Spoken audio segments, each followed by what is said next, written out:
കണ്ടാൽ പാവം പോലെ ഇരിക്കുമെങ്കിലും തികച്ചും അപകടകാരിയായ എൻ്റെ ഇന്തോനേഷ്യൻ അളിയനെയാണ് നിങ്ങളേക്ക് ഞാൻ പരിചയപ്പെടുത്താൻ പോകുന്നത്. പ്രായം നോക്കിക്കഴിഞ്ഞാൽ 17 വയസ്സ് ചെക്കനുള്ളത്. ഞാനുമായിട്ട് ഏകദേശം 10-11 വർഷത്തെ ഗ്യാപ്പ് ഉണ്ട്. പക്ഷേ ശക്തിയിലാണ് ഇവൻ കേമൻ. ചെക്കൻ്റെ പേര് ഹാഫിസ് എന്നാണ്. ആള് +2 ഒക്കെ കഴിഞ്ഞിട്ട് നിൽക്കുകയാണ്. ഇന്തോനേഷ്യയിൽ തന്നെ പേര് കേട്ട ഒരു കോളേജിലേക്ക് എൻട്രൻസ് എക്സാം ഒക്കെ എഴുതിയിട്ട് ഇങ്ങനെ വെയിറ്റ് ചെയ്യാണ് ചെക്കൻ കേട്ടോ. ഇന്ന് രാവിലെ ആയിരുന്നു ആ എൻട്രൻസ് എക്സാം. അത് കഴിഞ്ഞിട്ട് വന്നപ്പോൾ ചെക്കൻ ഒരു ട്രീറ്റ് കൊടുക്കാമെന്ന് ഞാൻ വിചാരിച്ചു. അങ്ങനെ അവൻ്റെ കൂടെ പോവാണ് കേട്ടോ. ട്രീറ്റ് ഒന്നും വേണ്ട, എന്നെ 7 റൗണ്ട് ഓടി തോപ്പിക്കാമെന്നാണ് ഹാഫിസ് ചോദിച്ചത്. ഞങ്ങൾ മലയാളികളെ ഇന്തോനേഷ്യക്കാർക്ക് ഓടി തോപ്പിക്കാൻ പറ്റില്ല എന്നൊക്കെ ഞാൻ പറഞ്ഞിട്ടുണ്ട്. പോലീസ് ഗ്രൗണ്ടിലുള്ള ഓട്ടമാണ്. ഈ ഒരു റൗണ്ട്, ഈ ഒരു സർക്കിൾ അടിച്ചു കഴിഞ്ഞാൽ 400 മീറ്റർ ആണ് കേട്ടോ. 400 മീറ്റർ റൈറ്റ്, 2 റൗണ്ട്. 7 round. ഓ 7 round. Yeah, 7 round in 12 minutes. Okay, 12 മിനിറ്റിൽ 7 റൗണ്ട് അടിച്ചാലാണ് ഇവർക്ക് പോലീസ് സെലക്ഷൻ കിട്ടുന്നത് കേട്ടോ. ശരിക്കും ഇതൊരു പോലീസിൻ്റെ കോമ്പൗണ്ടാണ്, പോലീസ് കോംപ്ലക്സ് ആണ്. ഇവിടെ കൂടുതൽ ഓടുന്ന ആൾക്കാരൊക്കെ ഇതിൽ പോലീസായിട്ട് ഓൾറെഡി സെലക്ഷൻ കിട്ടിയ ആൾക്കാർ ഇവിടെ ഓടുന്നുണ്ട്. പിന്നെ പോലീസ് ആവാൻ വേണ്ടിയിട്ട് ആഗ്രഹിക്കുന്ന ആൾക്കാരും ഓടുന്നുണ്ട്. Hafiz, you guys want to be police? സെയ്ദിന് പോലീസ് ആവാനാട്ടോ ആഗ്രഹം. അപ്പോൾ ഇൻഷാല്ലാ one day you will be police, yeah? But no corrupts, yeah. ഞാൻ പറഞ്ഞാണ് കൈക്കൂലി വാങ്ങിക്കരുതെന്ന് പോലീസ് ആയി കഴിഞ്ഞാൽ. നീ പോലീസ് ആവാൻ വേണ്ടിയിട്ട് അവൻ ആശംസയൊക്കെ കൊടുത്ത്, പക്ഷേ കൈക്കൂലി വാങ്ങിക്കാൻ പാടില്ല എന്ന് പറഞ്ഞ് അവന് വാർണിംഗ് കൊടുത്തിട്ടുണ്ട് കേട്ടോ. എൻ്റെ കൂടെ നടന്ന് ഇത്ര നേരം സംസാരിച്ചത് ഉമ്മാരുടെ വാമപ്പായിരുന്നു കേട്ടോ. ഇതിന് ശേഷം ഉമ്മാരെ ഓടി തുടങ്ങി. വായോ ഫാറൂഖ് നമുക്ക് ഓടാന്ന് പറഞ്ഞ് ചെക്കൻ വിളിച്ചു കേട്ടോ. അളിയൻ വിളിക്കുമ്പോൾ എങ്ങനെ പോകാതിരിക്കും. എന്നാലും ഞാൻ പറഞ്ഞു നിങ്ങൾ സ്റ്റാർട്ട് ചെയ്തു, ഞാൻ ജോയിൻ ചെയ്തോളാം എന്ന് പറഞ്ഞു കേട്ടോ. ഉമ്മാരുടെ കൂടെ ഓടിയിട്ട് എത്തിയില്ല എന്നുണ്ടെങ്കിൽ നാണക്കേടല്ലേ. ചെക്കന്മാരെന്നും ഓടുന്നവരാണ്. ചെക്കന്മാരെല്ലാം വൈകുന്നേരം ഇതാണ് ഓടാനും ചാടാനൊക്കെ പോകുന്നത്. എനിക്കിപ്പോൾ എക്സസൈസും കാര്യങ്ങളൊന്നും ഇല്ലല്ലോ. ദുബൈയിലായിരുന്നപ്പോഴത്തേക്കും മെട്രോ പിടിക്കാനും ബസ്സിന്റെ പുറകെയൊക്കെ ഓടിയിട്ടുണ്ട് കുറേ. അതുകൊണ്ടൊക്കെ പിന്നെ ഒരു എനർജിയൊക്കെ ആ സമയത്ത് ഉണ്ടായിരുന്നു. ഇപ്പൊ പിന്നെ വർക്ക് ഫ്രം ഹോം ആയതുകൊണ്ട് തീരെ എനർജിയും കാര്യങ്ങളും ഒന്നും ഇല്ല. നിങ്ങൾ ഓടിക്കോ, ഞാൻ പതുക്കെ ജോയിൻ ചെയ്തോളാം എന്ന് പറഞ്ഞിട്ട് ഞാൻ ഈ ഗ്രൗണ്ടിൽ തന്നെ പുറത്ത് വേറെ കുറച്ച് പരിപാടികൾ നടക്കുന്നുണ്ട്. അവിടെ ഒറ്റയ്ക്ക് ഓടി നോക്കാന്ന് പറഞ്ഞ് പോയപ്പോഴത്തേക്കും കണ്ട കാഴ്ച വേറെയാണ്.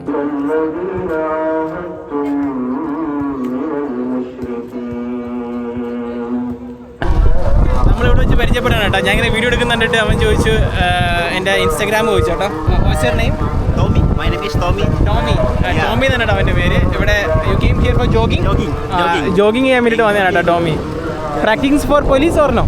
No. Just jogging. ഓക്കെ, അപ്പോൾ ജോഗിങ്ങിന് വേണ്ടിയിട്ട് വന്ന ടോമിയാണ് കേട്ടോ ഇത്. Okay, you have friends, other friends?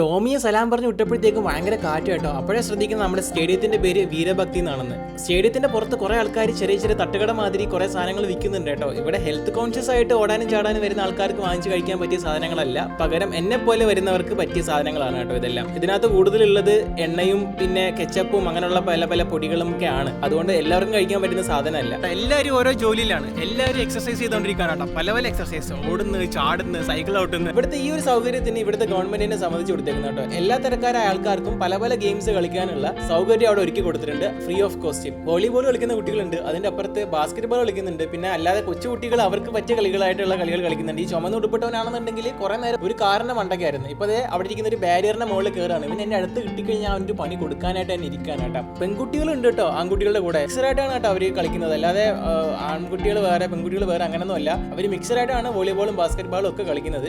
ഈ ഒരു സ്ഥലത്ത് കുറെ മരങ്ങളുണ്ട്, അതുകൊണ്ട് തന്നെ നല്ല തണുപ്പും കാര്യങ്ങളൊക്കെ ഉണ്ട്. ഈ ഒരു സ്ഥലം ഇങ്ങനെ നിൽക്കാനുള്ള കാരണം അതിന്റെ മെയിൻ്റെനൻസും കൂടെ നല്ലപോലെ ചെയ്തുകൊണ്ട് പോകുന്നതുകൊണ്ട് മാത്രമാണ് കേട്ടോ. അതുകൊണ്ട് തന്നെ പല ഭാഗത്തും ഇതിന്റെ മെയിൻ്റെനൻസ് ചെയ്യുന്ന ആൾക്കാരെ നമുക്ക് കാണാൻ പറ്റും. കുറച്ച് ആൾക്കാരൊക്കെ മെയിൻ്റെനൻസിന്റെ ജോലികളൊക്കെ കഴിഞ്ഞിട്ട് തിരിച്ച് വീട്ടിലേക്ക് പോകാൻ കേട്ടോ, പണി സാധനങ്ങളൊക്കെ ആയിട്ട്. നമ്മുടെ ചെക്കൻ ഹാഫീസ് കുഴഞ്ഞാ തോന്നുന്നു കേട്ടോ. നമുക്ക് അങ്ങോട്ട് പോകാം. അവിടെ ഇരിക്കുന്നത് ഇന്തോനേഷ്യയിലെ ഭയങ്കര എന്ന് പറഞ്ഞൊരു സ്ഥലത്താണ് ഞാൻ ഉള്ളത് കേട്ടോ. ഇതേ നോക്കേ, എൻ്റെ ബാക്കിൽ കണ്ട ഭയങ്കര. ഇവിടെയുള്ള ഓഫീസിൻ്റെ അടുത്തും ചെക്കന്മാരുടെ അടുത്തും റഫയുടെ അടുത്ത് ഫോൺ ചെയ്തൊക്കെ ചോദിച്ചു ഈ ഭയങ്കരൻ്റെ അർത്ഥം എന്താണെന്ന്. ആർക്കും അറിയത്തില്ല. എന്താ അവസ്ഥ. ഭയങ്കര എന്ന വാക്കിന്റെ അർത്ഥം ആലോചിച്ച് തലപോക്കാണ് കേട്ടോ ഇവരെല്ലാവരും. അവസാനം അവരെല്ലാം ശരിയും കളിയായി. അവന്മാരുടെ പരിപാടിയൊക്കെ കഴിഞ്ഞിട്ട് പോകാൻ വേണ്ടിയിട്ട് നിൽക്കായിരുന്നു. അപ്പോഴാണ് ഞാൻ ചോദിച്ചത് കേട്ടോ. അവന്മാർ പിന്നെ ഫോൺ എടുത്ത് ഗൂഗിളൊക്കെ എടുത്ത് അടിച്ചു നോക്കുന്നുണ്ട്. അപ്പോഴാണ് പറയുന്നത് രക്ഷകർത്താവ്, രക്ഷിതാവ്, അങ്ങനെ എന്തൊക്കെയാണ് അർത്ഥം വരുന്നത് കേട്ടോ. ഇന്തോനേഷ്യയിലെ ഭയങ്കര, നമ്മുടെ ഭയങ്കരമല്ല. അവന്മാരെൻ്റെ ഇൻസ്റ്റാഗ്രാം ചോദിച്ചിട്ടുണ്ടോ? What's your name? Name. Andy. Yeah. Hi. What's your name? My name is Zul. Zul. Yeah. Oh, ഇത് Zul ആണ്. Zul. My name is Faid. Faid. Oh, Faid. What's your username? My name is Farooq Muhammad MOHB. ചെക്കന്മാർ പൊളിയാണ് കേട്ടോ, ചെറിയ പിള്ളേരാണ്. അവന്മാരെന്നോട് പറഞ്ഞ ഞങ്ങളെ cycle ചവിട്ടി നോക്കാൻ. അങ്ങനെ ഞാൻ സൈക്കിൾ എടുത്തിട്ട് അവർ റൗണ്ട് അടിക്കാൻ പോയി കേട്ടോ. ശരിക്കും പറഞ്ഞാൽ ഈ സൈക്കിളിന്റെ ABCD എനിക്ക് അറിയുന്നുണ്ടായിരുന്നില്ല. ഞാൻ സൈക്കിൾ ചവിട്ടുന്ന സമയത്ത് ഇതിന്റെ ബ്രേക്ക് എവിടെ എന്നായിരുന്നു നോക്കുന്നത്. അതിനകത്ത് ബ്രേക്ക് ഇല്ല കേട്ടോ. ഏകദേശം പകുതി റൗണ്ട് ആയപ്പോഴാണ് മനസ്സിലായത് ഇത് ബ്രേക്ക് പിടിക്കുന്നത് ആ ഒരു പെഡൽ ബാക്കിലോട്ട് കറക്കിയിട്ടാണെന്ന്. എന്തായാലും നല്ല രസമുണ്ട്. ഈ ഒരു ടൈപ്പിലെ സൈക്കിൾ ഞാൻ ശരിക്കും പറഞ്ഞാൽ ഇതുവരെ ചവിട്ടിയിട്ടില്ല. നോർമൽ സൈക്കിളൊക്കെ ചവിട്ടലുള്ളൂ, ഇതെന്തോ വേറെന്തോ മാതിരിയുള്ള സൈക്കിളാണ് കേട്ടോ. ഈ പിള്ളേർ ഇവിടെ വരുന്നത് ഓടാനല്ല കേട്ടോ. എന്തായാലും നല്ല അടിപൊളി എക്സ്പീരിയൻസ് ആയിരുന്നു കേട്ടോ. ചെക്കന്മാരുടെ ഞാൻ പറഞ്ഞ സൈക്കിൾ ഞാൻ കൊണ്ടുപോകണമെന്ന് പറഞ്ഞു, തിരിച്ചു വരില്ല എന്നൊക്കെ പറഞ്ഞു പേടിപ്പിച്ച്.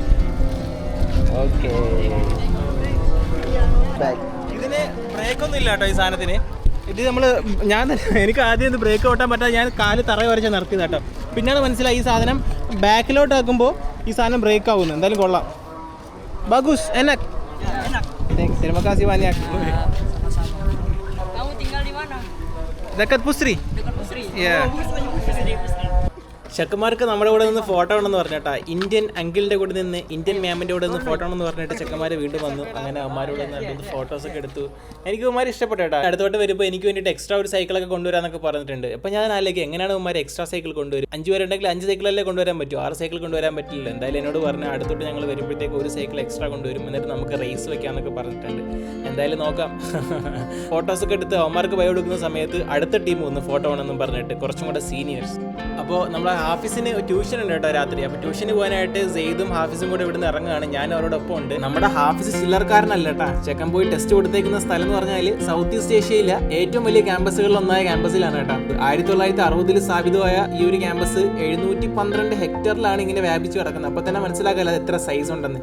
ഇവിടെ 10ലധികം കോഴ്സുകളുണ്ട് കേട്ടോ. നമ്മുടെ എഞ്ചിനീയറിംഗ് ഉണ്ട്, മെഡിസിൻ ഉണ്ട്, അഗ്രികൾച്ചർ, എക്കണോമിക്സ്, എല്ലാ പരിപാടികളും ഈ ഒരു സ്ഥലത്ത് തന്നെ കിട്ടും. അപ്പോൾ ഹാഫിസ് ഇവിടെ എഴുതിയ ടെസ്റ്റിന് ഇവിടെ പറയുന്ന എൻട്രൻസ് എക്സാം എന്നല്ല കേട്ടോ, UTBK എന്നാ പറയുന്നത്. നമ്മുടെ നാട്ടിലെ എൻട്രൻസ് എക്സാം പോലെ തന്നെ. മുന്നേ റഫേന്റെ അനിയത്തിയും പഠിച്ചിരുന്ന ഈ കോളേജിലാണ് കേട്ടോ. അത്യാവശ്യം തലയുള്ളവർക്ക് ഇവിടെ അഡ്മിഷൻ കിട്ടത്തുള്ളതാണ് ഞാൻ കേട്ടത്. ഇവിടെ പഠിക്കുന്ന കുട്ടികൾ അല്ലെങ്കിൽ ഇവിടെ പഠിക്കാൻ പോകുന്ന കുട്ടികൾ അല്ലെങ്കിൽ ഇവിടുന്ന് പഠിച്ചിറങ്ങിയവരെല്ലാം റിയലി ലക്കി ആയിട്ടുള്ള ആൾക്കാരാണ് കേട്ടോ. അടിപൊളിയാണ് ഇവരുടെ ഒരു ക്യാമ്പസും കാര്യങ്ങളൊക്കെ. ഇന്നത്തെ വീഡിയോ ഒരു കുഞ്ഞു വീഡിയോ ആണ്. ഇഷ്ടപ്പെട്ടെങ്കിൽ ലൈക്ക് ചെയ്യുക. നമ്മുടെ ഹാഫിസിന്റെ ടെസ്റ്റ് വരുമ്പോൾ അവന് ഫസ്റ്റ് റാങ്ക് ഉണ്ടായിരിക്കാൻ എല്ലാവരും പ്രാർത്ഥിക്കുക. അപ്പോൾ ഓക്കെ, ബൈ ബൈ.